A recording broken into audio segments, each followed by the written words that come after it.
Lại mình đi cho giảm cân nó xả vào luôn làm mấy sao lại cất xin là số rồi xin một xe lên đi hả nào xin đi luôn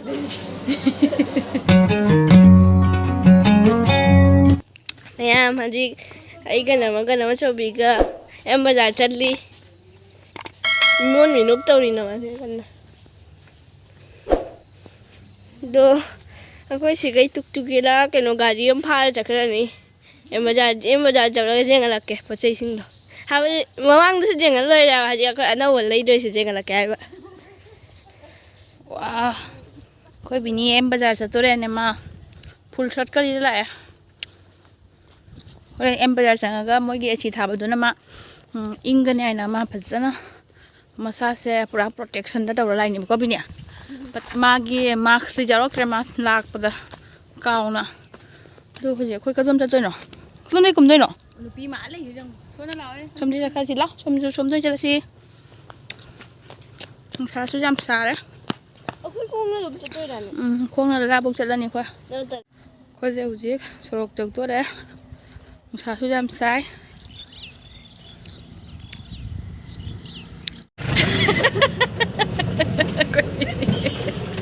Akam chân bố phải chân lên rồi coi bị tụm đi nghèo gì cái chân sao đâu là cái chi nó là cái cái này lo để mua đấy coi giàu đấy em bây giờ sẽ coi bini làm là thật chính excitement rồi đấy em bây giờ giàu đấy nè bên kia lên mà mai đi mình chẳng có gì chơi cái gì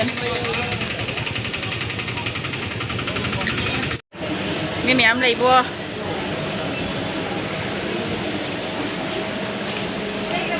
오늘에 또 상해도 거빈이 시계 쪽 원품니 안강이 들어가실라 상해도 막가듯이 안강이 피는 때문에 어쩌다 문가라니 지금 또 블로그 데이터 우리 회사 미리 되게 탐무 되게 nangin map yare tara ni 199 da jam fazara tung ha kari like from bada lit khot pa yani ai som da khalaw ne ni tin tham da changa bani na sige nam plazo khoi bini plazo rai bi ge bi nang pa pam do khalo aten bro asidi bini gi numit du phi do nungai bani mon mo law ni do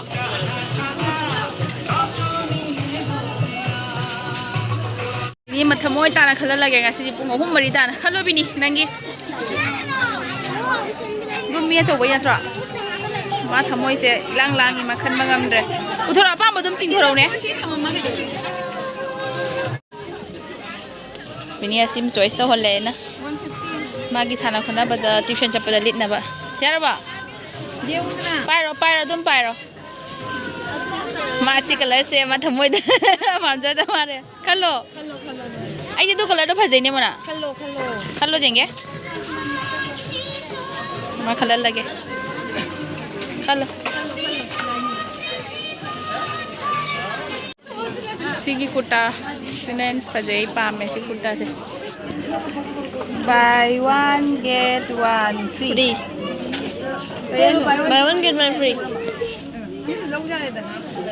Gaya na. Aduh, hana siapa sih sih, Pak? Sila. Masih maju enggak ada di.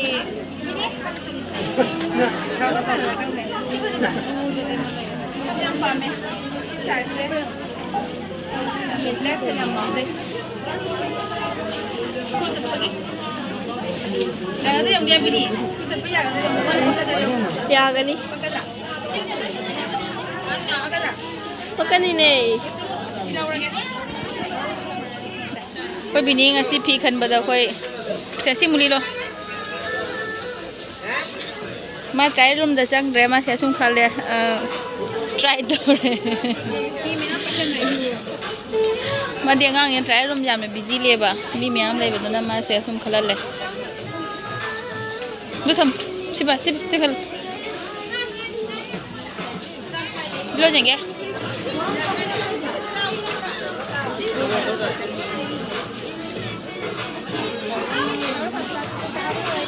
Jenge dum jenge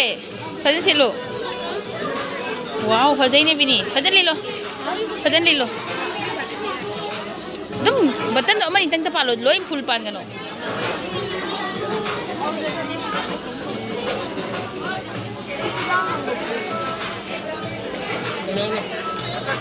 school जाते हैं ना कनो collar कनो half तो tie ना half तो ना तेने टाई हाफ पे हिसाब तो तरह ही रहेंगे फजदोरे से क्या जाना बजेंगे कोई से जाना दबा तो मानता और ngang cái phi khẩn bên này ngoài rồi methang jenge पे बिनी से ड्रेस सेल ले क्लास सी मु सेल ले नो तो साब हम बोले अंदर से फजे सी पैसे लगो सर सी वो तो मु सेल ले सी ने लास और सी मु सेल नहीं हना मु सी ले लो नमन थोन भी लगे सी ले लो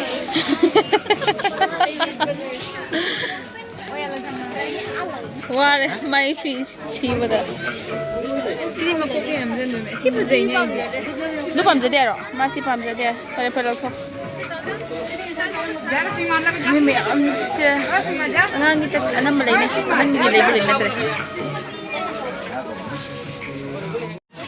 anda mungna si sele khang de mai ngasi dress se mong ta bam ta moi na pam bam ta yaw dra ka gi do khang de mi na pam ra do ai pam de ka gi no khang de mi na u ba jak law na pam ba thok te ka gi no khang de wa re ngang se dress me am set ko na ba do no good to Bini ka im khang re ho je adona khoi ho ji toys lo bo change toys lo ro ya do khoi bini gi masak ki do mai gi bag dak em bazar de mai dress ma ko phang re simply to hong re ma ne đâu là do mai gi pencil box ho ya je nge to pencil box mong ta de khang de kasi khoi bini gi lag se ko pate ngasi dress phang de ba senang kai khali ha kasi lang kasi Bini dress alo si lau jang lo. Ngang kai thế. ai cô Do ni. Ko bini thawai nungai tre. Bini se mai dress phang te we. La ông này rồi भगवान के नाम पे देते हैं माँ उपाय ले dress phang te we माँ sao anh nhìn bên phải đấy xe thì tân thay cho đẹp ngang kìa bini yang phang do ni na lấy tay em đâu rồi thì nào tôi sửa lại tôi ở đây lấy tới cái này đi chứ guess kia tay cái dòng bini ba không đi về chứ bắt đầu đi giờ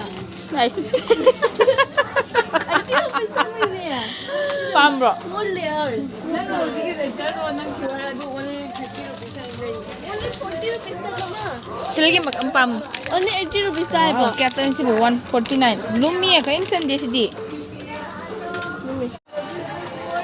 how by only 80 rupees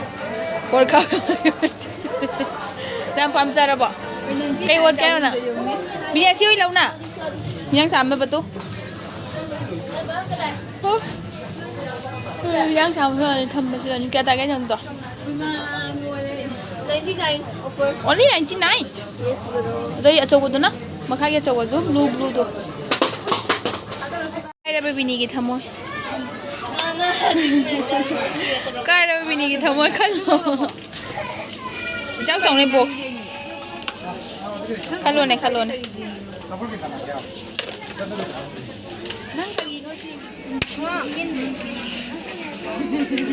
Betul tak? Bini phang kami dah lagi lau ni. Bini si lau lagi. Si betul tak?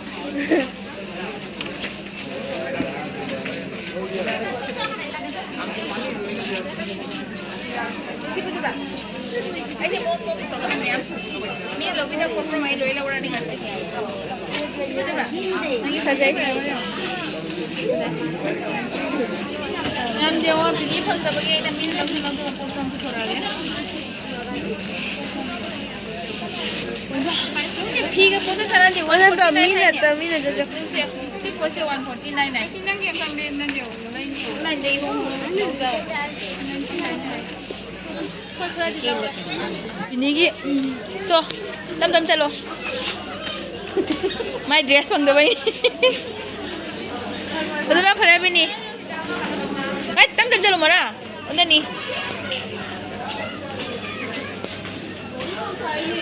हाँ नोंग तायेरो साबनी सो बिना अदुना चप चारे नंग dress फंगदबिना bag पाई बोय ना फरेना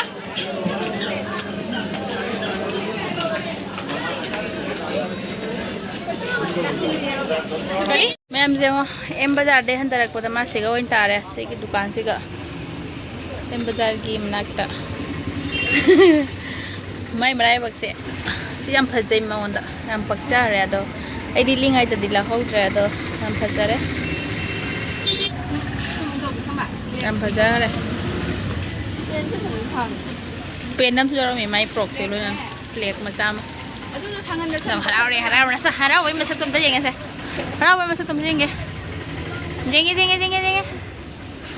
ꯂꯦꯛ ꯂꯦꯛꯊꯅ ꯆꯥꯛ ꯆꯥꯔꯛꯇꯕ ꯄꯤꯖꯔꯛꯇꯕ ꯃꯤ ꯑꯗꯨꯃꯥꯏꯅ forest ꯃꯥꯔꯀꯦꯠꯇ ꯆꯪꯉꯦ ꯆꯥꯕꯒꯤ ꯑꯩꯈꯣꯏ ꯕꯤꯅꯤ ꯑꯗꯨꯝ ꯄꯤꯖꯔꯒꯦ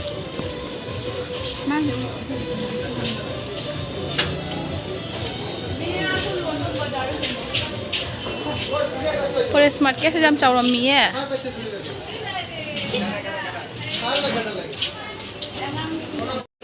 ꯁꯤꯗ ꯐꯖ ꯐꯖꯕ ꯃꯌꯥꯝ ꯂꯩꯔꯦ ꯑꯩꯈꯣꯏ ꯑꯔꯦꯝꯕꯗ ꯃꯇꯝ ꯌꯥꯝ ꯃꯥꯡꯍꯟꯈ꯭ꯔꯦ ꯁꯤꯒꯩ ꯑꯣꯏꯅ ꯂꯧꯔꯝꯒꯗꯕ ꯑꯩꯈꯣꯏ ꯕꯤꯅꯤꯁꯦ ꯌꯦꯡꯉꯣ ꯃꯈꯨꯠꯇꯩ ꯊꯣꯛꯄꯅꯤ ꯀꯩꯅꯣ ꯑꯦꯝ ꯕꯖꯥꯔꯗꯩ ꯐꯪꯉꯛꯇꯣꯏ ꯃꯥ ꯍꯧꯖꯤꯛ ꯃꯨꯃꯤ ꯊꯥ ꯇꯧꯗꯣꯔꯤ ꯁꯤꯅ ꯑꯇꯨꯝꯕ ꯃꯌꯥꯝꯁꯦ ꯄꯤꯖꯔꯒ ꯍꯥꯎꯔꯕꯤꯅꯤ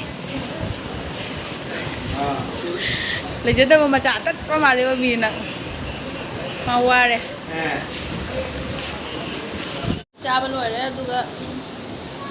तो नी वासु वारे कंदा तारे खनबदा बिनी की माइथोंग हराव बकौ लेते मा मसी की ब्लॉग से बिनी की वयन तौरे या पतनी रे सिंगावा की फोटो लेट लेट थारे आउने अदुगा हयेंग न करी एग्जाम लेके हारो हयेंग द मैथ्स तो मिसे लेक थारे अदुगा जुम जौबगा कइदौनी अमता हारो मैथ्स से नंगी फेवरेट सब्जेक्ट अत्रो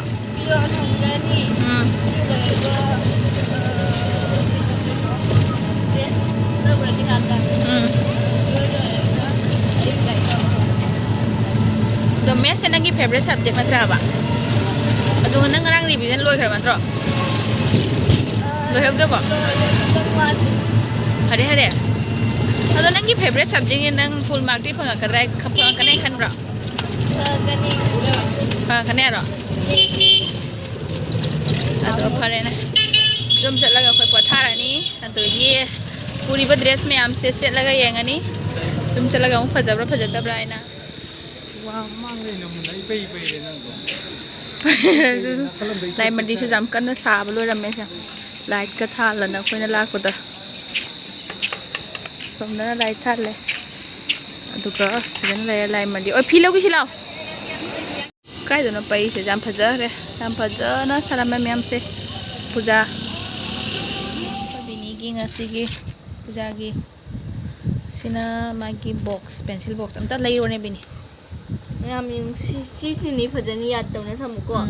जी लेरगे नाइस याम हरावरे जी मा कोन ठोकरनी दु